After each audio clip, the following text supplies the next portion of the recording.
Ce projet-là est parti de l'adoption par le gouvernement de la politique de gestion des matières résiduelles qui stipulait que pour 2015, il fallait réduire de 60 l'enfouissement des matières résiduelles. Et à partir de 2020, on abolit complètement l'enfouissement. Un projet d'envergure comme celui de Biome est un projet qui est très porteur pour la communauté, non seulement pour ce que ça représente en termes de développement durable, mais surtout au point de vue économique. La construction d'un complexe de biométhanisation comme celui qui est prévu à Beauharnois, ça se chiffre par la création d'environ 100 à 150 emplois pendant la construction et ensuite une quinzaine d'emplois lorsque l'usine sera en marche. Le procédé de biométhanisation vient à la fois réduire l'enfouissement et faire revitaliser nos déchets en créant une énergie qui peut être consommée. Donc non seulement on n'enfouit plus, mais en plus on valorise la matière qu'on fait avec le biogaz. Pour qu'un projet comme Biome fonctionne, il est clair que la participation citoyenne est un facteur clé.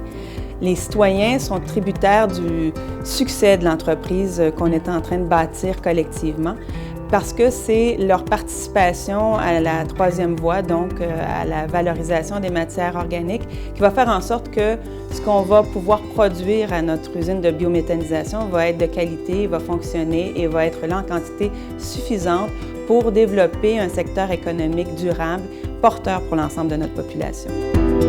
Juste ce qu'on enfoui actuellement, vous savez, quand on parle de 60 des matières de moins à enfouir, bien, on les ramasse sur le territoire et on va les enfouir, pas à l'autre bout du monde, mais souvent assez loin.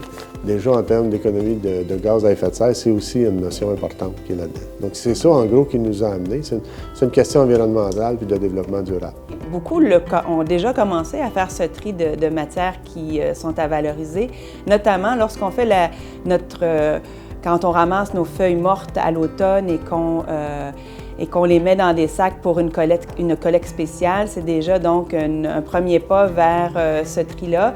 Quand on fait un compost à la maison, donc on trie les matières comme les plures de bananes, les restes de salade, de légumes, de fruits, quand on les met dans notre compost, c'est déjà un premier pas vers cette collecte-là et ça nous prédispose. Donc, on a déjà des premiers gestes, des premiers pas qui sont faits avec notre petite famille quand on fait justement la cuisine et qu'on demande aux enfants de mettre de côté justement ces matières-là qui, plus tard, seront transformées en énergie.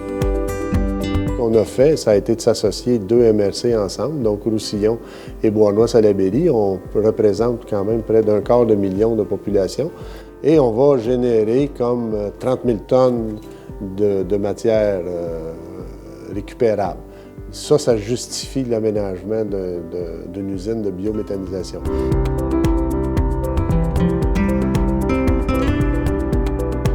Le projet Biome, pour voir le jour, il reste encore quelques étapes importantes à franchir, notamment l'appel d'offres pour tout ce qu'on appelle la conception, la construction et l'opération de l'usine. Donc, on doit aller vers le choix d'une firme qui sera en mesure de nous livrer le projet. Ensuite, il y a évidemment toutes les campagnes de sensibilisation auprès de la population pour les inviter à participer à comment on doit participer à la collecte de la troisième voie et comment faire en sorte que ce projet-là devienne un beau succès collectif. Le complexe va être situé dans le parc industriel de Beauharnois, en fait, immédiatement au pied du pont Madeleine-Parent, le pont qui traverse le canal de Beauharnois, à l'extrémité sud complètement du parc industriel.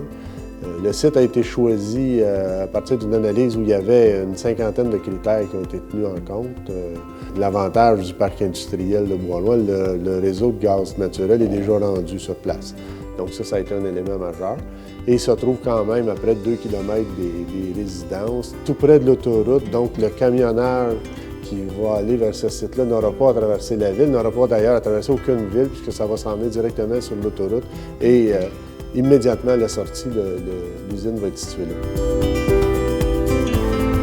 La biométhanisation, ça demande évidemment de se préparer, mais de voir ce projet-là comme un projet qui est porteur en matière de développement durable, mais qui est également une responsabilité citoyenne, celle de bien gérer les déchets qu'on produit et de tirer une valeur de ce qu'on produit comme déchets verts. Donc, la matière, elle peut se transformer en énergie et plus on sera bon dans la façon dont on va gérer cette matière-là, meilleur sera le résultat qu'on aura pour l'ensemble de notre collectivité. C'est aussi un choix qui est très, très porteur pour les générations qui viennent, parce que si on est en mesure de créer de l'énergie, bien, ça va réduire d'autant plus notre dépendance aux énergies fossiles et donc on sera en mesure de tabler sur une énergie beaucoup plus propre.